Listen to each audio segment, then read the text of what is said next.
Yo, welcome to the Movie Addicts. I'm your host Ilya with Owen. Hello, everybody. Yo, it's been so long since we've recorded. It feels like it's been years. Yeah. It feels weird We getting just back doing kind of this. died. Yeah. But we're back, and if you couldn't tell by the title, you're gonna probably be disappointed because we're not doing the Conjuring movies. Yeah. That's sad because we couldn't get a hold of. Yeah, we couldn't. It didn't work out. We've been trying to organize this episode forever, and we decided, you know what? We'll figure out. We'll do it sometime later. Maybe when The Conjuring 3 comes out, we'll do the episode then. Maybe never, because I never want to talk about this. I don't want to talk about these movies. But it's fine.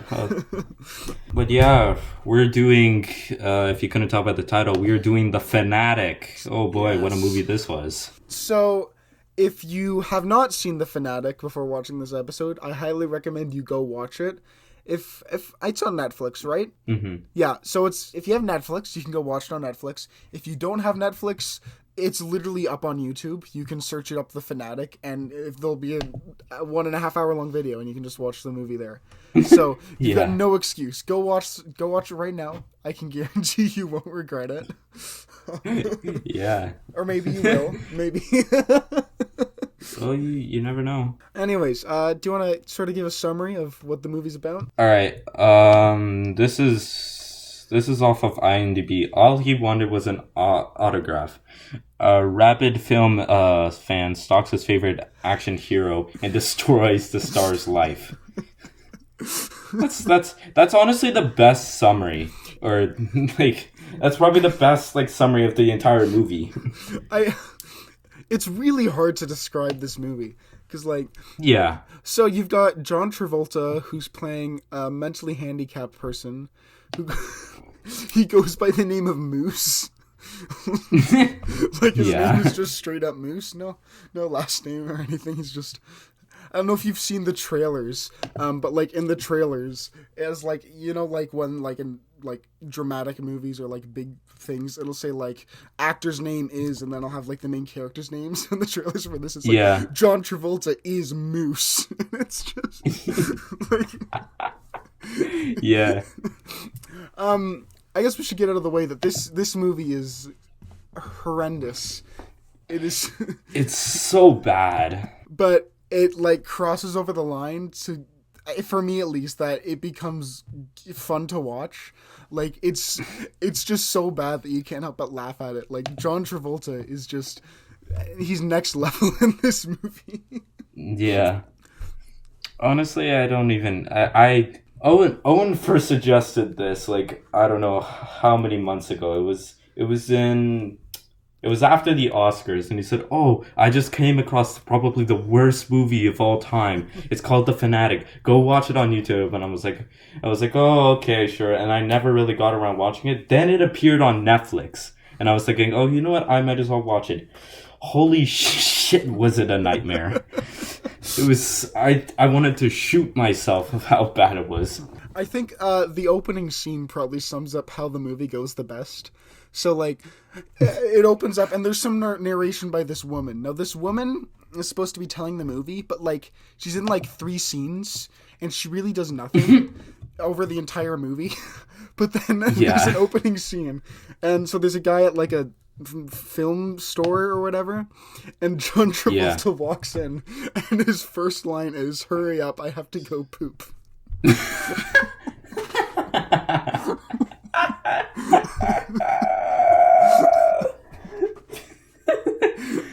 And from that moment on, you're like, oh, it's gonna be that kind of movie. Yeah. I don't know, it's so hard to describe this movie and talk about this movie. Yeah, I guess it's just so dumb. We can sort of work our way through the plot, I guess. That'll sort of help. So, we got the opening scene in the I keep wanting to call it a comic book store. I don't know what kind of store it is. It's just a store that sells stuff that actors have had, because he goes to buy this vest, and It's what's the actor's name that he's obsessed with? Hunter Dunbar. Yeah, Hunter Dunbar. I- And it's a vest that he wore, and he buys the vest, and he's so excited, and then he puts it on backwards, and then he hops on his scooter and just rides away. And he does like, you know what I'm talking about? He does this weird hopping thing when he's on the scooter, and Oh yeah. he's like, I can't even describe his performance. It's so, I just can't. You have to. I think we lost brain cells watching this movie. Genuinely. It's just, yeah. This is turning out worse than I thought. I thought, oh, it would be a great idea to talk about the Fanatic. This is shit. Everyone listening is just slowly losing their brain cells. All right. Well, let's try to go through the plot. Okay, so after the scooter ride, John tries to go to this like meet and greet with Hunter. Ilya, you missed the 10 minutes of opening credits. You can't forget the 10 Oh, minutes of opening credits. right. I forgot about that. The 10 minutes of opening credits that didn't need to be there. It's literally... And the weird animation that was worse than the Smosh movie. The drawings that he does. There's at random points in the movie, these like drawings appear, like that look like they're supposed to be something from the movie, and I guess like it's like supposed to be artistic or something, but they just look like a 5-year-old drew them, and they're so. Yeah. And you're like, is this like did John Travolta draw this? Did like whose drawings are these? Yeah. Exactly. But yeah, I think the one positive thing I have to say about this movie, like the entire thing, is about this opening credit scene, and it's that I think the music was kind of nice. I liked the music. Just during that one scene, the rest of the music is so weird. You know what? At least it's not like Birdemic, where they had the same like throughout the intro. They played like the same like guitar clipping or whatever. Yeah, like the same 5-second clip. loop over and over. Yeah. Yeah, which made me brain numb. Yeah. So John Travolta goes back to his house with his vest, and then his friend. No, wait. He okay. So he goes back home with his vest, and then this girl who did the opening narration comes, and it's never really established how they know each other. They're just like friends, I guess. Yeah. Like she's like a celebrity photographer. What do you call them? Like the paparazzi, right? Oh, paparazzi press. Yeah. But they're friends, and John Travolta wants to get into this party, with like all these celebrities, and that guy. Why do I keep forgetting his name? Hunter Dunbar is at the party. Yeah. So she helps him break into this party by jumping over a fence, and then somehow in like an alley. And then he just passes all the security and he's into the party.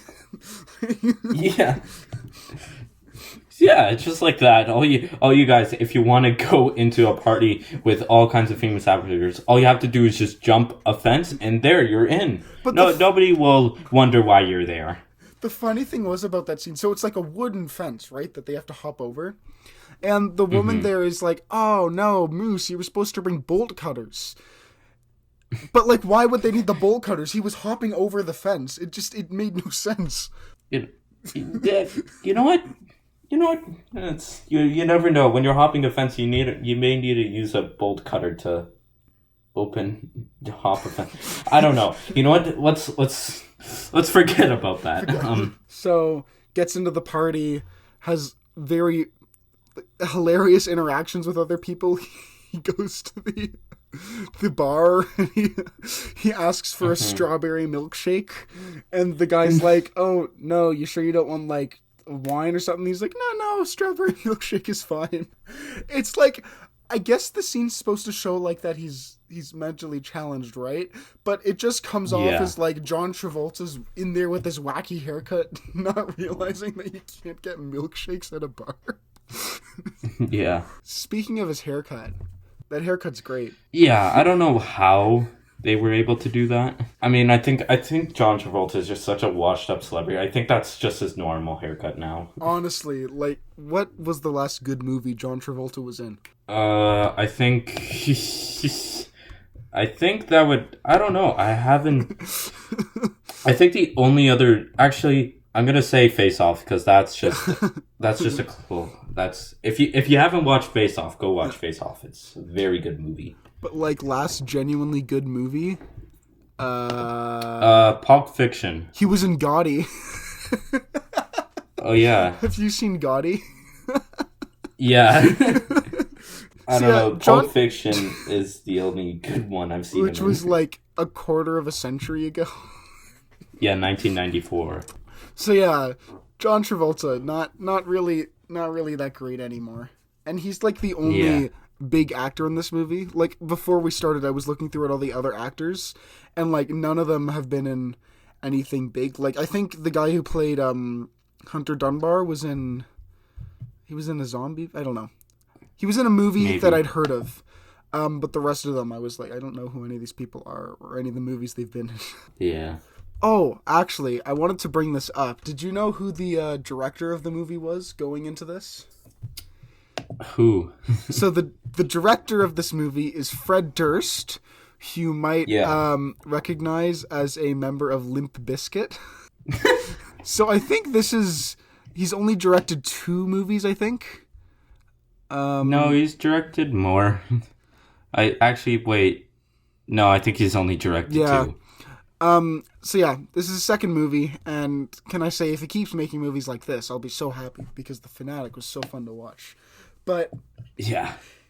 it's really funny because during the whole movie, I was like my first time watching it, like almost a year ago now. I was like, when's a Limp Bizkit song gonna play? And there's this scene where Hunter Dunbar's in his car with his son, and he just turns to him and says, "Hey, do you ever listen to Limp Bizkit?" And the kid's like, "No," and he's like, "Here, let me play it on," and then he turns Limp Bizkit up all the way, and it was just so like Oh man. and you could just tell that Fred Durst was writing this like, oh my gosh, people are gonna think Limp Bizkit is so cool because like he writes the characters like, oh my god, yeah, they're the best band ever. Limp Bizkit forever. Like a biscuit forever. I don't know. I've never heard of Linked Biscuit. You've never heard of Limp Bizkit? They're No. I would name you one of their songs, but I don't know any of their songs. They're like Hold on, I'm gonna. Oh, I thought you said linked. no, yeah, they're like one of those. Nookie. Yeah, they're like one of those like 2000s, like they're really 2000s. That's the best way I can describe them. Like 2000s music. Yeah, that's Limp Bizkit. Yeah, I'm looking at some pictures. They all look retarded. So, back to the Fanatic. After he breaks into the house, he goes to get his sweater signed. Not his sweater, his jacket. But then Hunter Dunbar has to go right before he gets it signed. So John Travolta, being the genius he is, follows him out back and asks for him to get signed, and then Hunter Dunbar just like loses it at him. And this is what happens every single time they interact. It just goes from like 0 to 100 really fast. And Yeah. like John Travolta will like breathe, and then Hunter Dunbar will be like, "No, get out of my," and he'll just lose it. I don't know what they were aiming for. Like, at least they could have like tried to make it seem more realistic. It's every time like a hunter just sees Moose, he instantly just like go. It's like Moose is like cocaine. But honestly, I feel like all the characters are like that, because there's the bully character that you meet after, and it's funny because they like these guys are like all in their 30s, right? So John Travolta dresses up as a British police officer as a street performer, and it's really funny because the first scene you don't know that he's a street performer, and it genuinely just looks like he's like dressed up as a British police officer in the bathroom and he's talking to himself, and it's just so bizarre. Yeah, because it's like no context. Like they could have showed him like earlier and then afterward in like the bathroom or something. But like that's the whole movie. There's just no context for anything. It's just like, Yeah. oh yeah, John Travolta's also friends with this wise police officer who just somehow knows him. We don't. He's just there. The bullies are like, what were they were like? Well, they like come into there and they're like these like stereotypical like grade 7 bullies, and they're like, oh yeah, Moose, you're such a loser, yeah. And then the one guy grabs out his vape and he's like, yeah, Moose, you're a loser. And then the police officer's like, boys, you better stop. it, it felt like something out of like a high school drama movie, you know? Yeah. And like the characters, they would like mug people during like the performance or whatever. Yeah, it was. He was. I don't know why he was in the movie. Actually, it was probably to pad out runtime. I bet you if he wasn't in the movie, then it probably would have only been like 50 minutes long. You know what? I think this movie would have been better if it was just the credits. Yeah, honestly, if it was just like the opening credits and then we see John Travolta's drawings, and then that's it. That would be honestly the greatest movie of all time. Yeah. Or maybe we can have when Moose breaks into Hunter Dunbar's house and he, you know, when he has the moose antlers, he goes, "Moose is in the house." He's running around. That'd be great. So yeah, so there's a scene with the street performers and John Travolta gets bullied, even though he's like, how old is he supposed to be in this? Like, is he supposed to be his actual age? Because like, how old's John Travolta? He's like, I don't know. He looks really old, but he's like trying to play like a young character. Yeah. Like. I don't know. It was so weird. When was he born? 1950. Mentally, he's 30. Jeez, so he's old. He's like 60 something. Wait, 1953? He's like 67 or yeah. something. Wow. So I don't think he's supposed to be playing a 67-year-old. He's got to be, but he looks like he's supposed to be. I don't know, because everyone else is so young, and he's friends with this girl who's like 20. Like, that's not weird at all. No. Yeah, so then he goes, because he missed the signing. Right, I forgot about this very important scene. So the girl comes back for like the one other scene in the movie she's in, and she shows John Travolta this app that lets you find celebrities' homes, right? Oh, yeah. And I don't know if you noticed this. I'm like 80% sure this was in the movie, but there is a cutaway shot to John Travolta's hand holding the phone, and he was supposed to be swiping through the pictures, like looking at all the different celebrities' homes, but his finger was sitting still, and the animation on the phone screen was still scrolling through like he was swiping. No, he wasn't. Yeah, I'm pretty sure I remember that. Yeah. So then he goes to, he writes Hunter Dunbar a letter and then goes to his house. And I think this was the most memorable scene. That's a lie. This was the scene that confused me the most. Because he gives Hunter Dunbar the pen to sign his shirt, and then he just loses it at him. And I thought he stabbed him with the pen. Because he goes and he hits John Travolta's chest, and there's like this bass drop from like a dubstep song. But he just signed his shirt. Like, and John Travolta acts like he's been stabbed. He's like, oh. But like in reality, like he signed your shirt. That's what. I mean, it's the wrong shirt, but he still signed your shirt. Like that's what you wanted, right? Yeah, exactly. It was so weird because it looks like he's. I don't know. I don't know what they were going for. It confused me so much. You know what? I don't think it matters because it was created by one of the guys in one of the weirdest bands I think I've ever seen. yeah, that's true. So that's pretty much the like the cycle this movie goes through. Like John Travolta goes up to Hunter Dunbar, like acting like a fan, and then he just like Hunter Dunbar gets mad and rejects him. Although I guess each time it escalates up to probably one of the funniest death scenes in any movie I've ever seen. So John Travolta goes to break into Hunter Dunbar's house, right? And he's got like these cleaning people there. Like they're like a racist Maids. Mexican stereotype because they're like, yeah. oh yes, senor, we'll clean your house for you. And so there's this one maid who sees John Travolta in the yard. No, she sees the letter, and she goes to grab the letter, and John Travolta hops out of the bushes, and he's like, no, don't read it, and then he tries to grab the letter from her, and she starts beating him with her cleaning rag, and then John Travolta pushes her, and she hits her head off the water fountain, and dies. Yeah, and he's like, oh, that's not good. And like she had like a nosebleed or something. Yeah. He's like, oh, I've had nosebleeds before. They weren't fun. Yeah.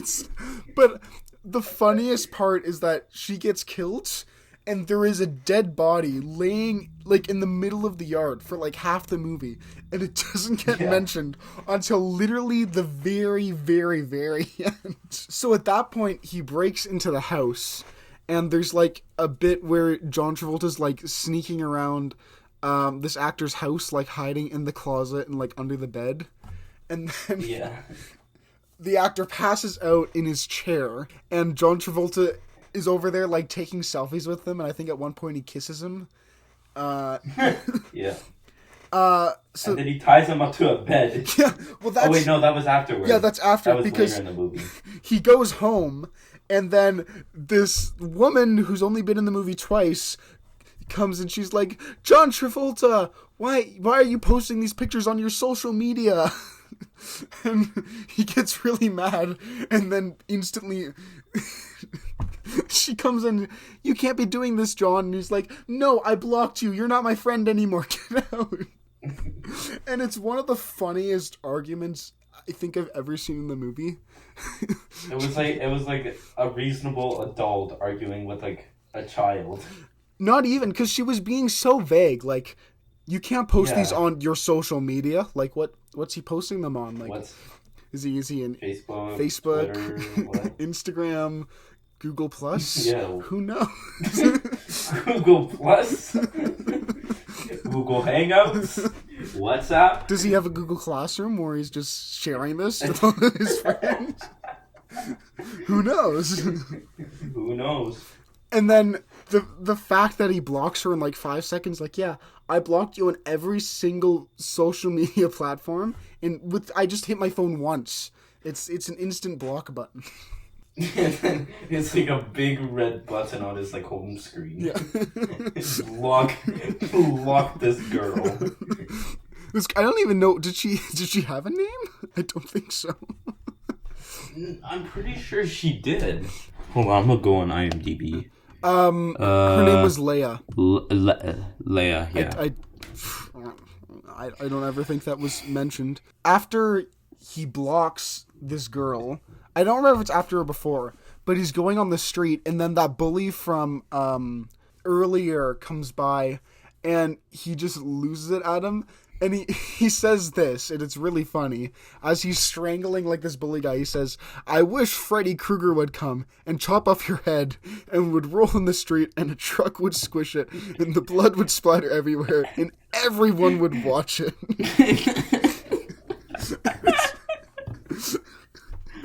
It's like, and it's at points like that, because this movie takes itself really seriously, and I feel like at points like that you're supposed to be like, oh my gosh, this is so scary, like this guy's become insane, but you're just sitting there laughing because you're like, what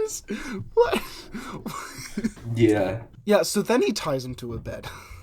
So the movie's an hour and a half long, so an hour has passed until he gets tied to the bed, and then like the last 25 minutes take place in the scene. And this scene is so long. I don't know about you, but I kind of found it boring. Up until the end. Because, I mean, most of it's just John Travolta reenacting different things from horror movies. Like, he has, like, Saw where he's lying on the ground, then he dresses up as Freddy Krueger, and then he does, like, a Mr. Blonde thing from Reservoir Dogs. But, like, it's such a boring scene. Up until Hunter Dunbar just magically pulls a shotgun out of nowhere and shoots John Travolta's hand off. Oh, it's so dumb. Honestly, and then the movie ends with Hunter Dunbar, like, mutilating Moose, and then after stabbing his eye out, he gives him a rag and wraps up his hand and then just like lets him go out the door. And then, Yeah. I don't know, if some lunatic broke into my house and tied me up to my bed, I think the first thing I would do after they left would be call the police. Yeah. But he doesn't. he just And then, but the yeah. he just sits in his house. like, Yeah. Like, and and and then like later, like that girl who Moose purposely blocked, um, like comes in, like takes him to like the hospital or something, and then Hunter gets like arrested by the police because one of the Mexican like gardeners or whatever finds the dead woman Yeah. and blames it on him. But like the funny thing is that he doesn't even like argue against it or anything. Like Yeah, you didn't kill her. Like why are you getting arrested for it? and they don't even have any like evidence for it. But like the hilarious thing is that so the movie ends, right? And yeah, sure, Hunter Dunbar did like unnecessarily stab out John Travolta's eye, but I mean he was tied to his bed and stabbed. like Yeah. And so Hunter Dunbar gets arrested, and then John Travolta just becomes a successful street performer after murdering someone. Great movie. Yeah. Well, do you want to talk about the budget and how much money this movie made? Oh. Yes. Yes. Do it. The budget is estimated on IMDb to around 8 million, which is kind of ridiculous because I would see this movie as a 1 million budget. Like I don't know what they spent. It looks so cheap. Like literally some of the scenes, it just looks like they went out into like Hollywood at night and just filmed on the street. Because there's actually a shot where you can see someone in the background taking a selfie of like her with John Travolta in the background.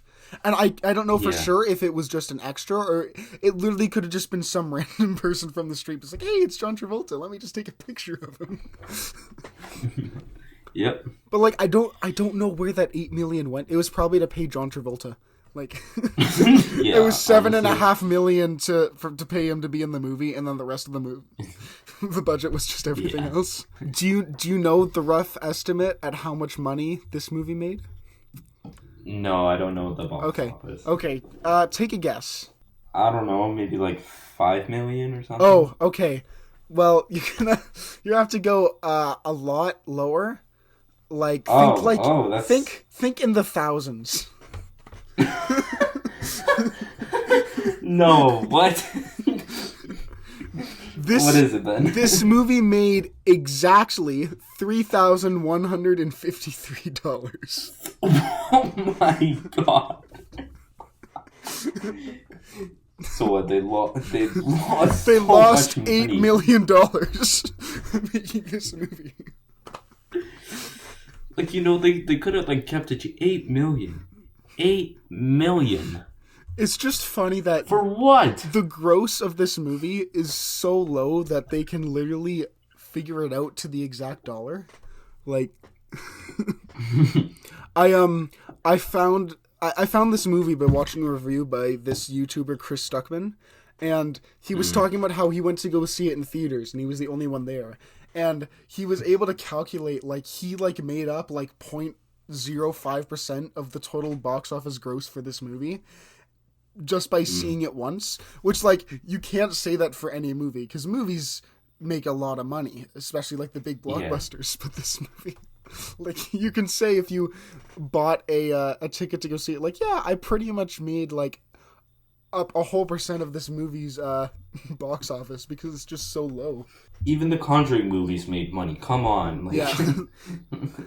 those movies are shit. Some of the worst movies I've seen have made more money than this, and I don't even know why people saw them. Yeah. Like I couldn't blame people if someone saw a trailer for this and thought, "Hey, maybe this is good." Like, the movie theaters that showed it lost money for showing like, the Fanatic. Honestly, it's sad.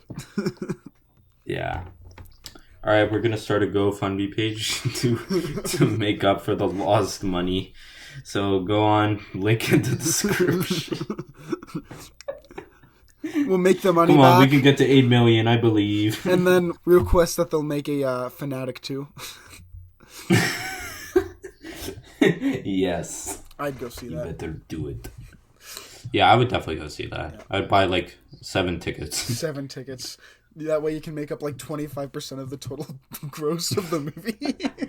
Yeah, let's go. Well, what would you give this movie if you had to give it a rating? Half a star I out of 5. I gave it 5 out of 5 stars. The first time I saw it, and I was like, "Is this so bad as good?" And I was kind of debating, but yeah, this movie's it's hilarious. It's I place it. I've got a so bad it's good list, and this movie's on there along with you got your Room, Birdemic, Killer Bean, Who Killed Captain Alex, Yeah. Neil Breen, like all the good ones. Definitely would recommend it to anyone who loves a good bad movie. Well, I think that about wraps up our discussion about The Fanatic. Yes, I think I agree. So, what are we watching next week? Or not next week, next episode. Alright. I already watched this movie. It's a Nicolas Cage movie. Oh boy. It is on your watch list. It is called Next. Next. Search it up. Yeah, I'm looking at the IMDb right now. This looks interesting. It is about Nicolas Cage, and he can see 2 minutes into the future. Oh, this sounds like it's gonna be fun. I love a good Nick Cage such movie. a great movie. I guess, have we really talked about Nick Cage on the podcast before? No, we've never done a movie. This will be the first one. I can't wait, because Nick Cage is like one of my favorite actors, just because of like the bad movies he's in are they're perfect. Yeah, this is one of those so bad it's so good. Alrighty. Well, I can't wait to talk to you about Next on the next episode of Movie Addicts. Hopefully, that'll be out sooner than 3 months. It'll be coming out sometime in 2021. Yeah, so expect the next few Movie Addicts episode. We're doing bi-yearly. Every other year, we're going to put a new episode. Oh, it's such a great schedule. Well, I guess that about does it. So, thank you for listening, everybody. If you liked this episode, we've got plenty more. I'd definitely recommend our Flat Earth and Scientology ones. I think those are pretty great. Yep. Yeah, if you could like and subscribe, we'd love that. It'd just be great. If you want to check out our Instagrams, they're in the links below in the bio. We're also both on Letterboxd if you want to check out our movie ratings. And actually, I also have a YouTube channel where I'm going to start posting my short films. My newest short film, The Trip, is out on YouTube, so if you want to check that out, that would be pretty cool. I actually haven't seen The Trip. I should probably watch that. Yeah, I guess, we can talk a bit about that on the next episode if you want to. Give me a review of my short film. Yeah, so. yeah. Won't be biased. Thanks for listening. Bye. All right.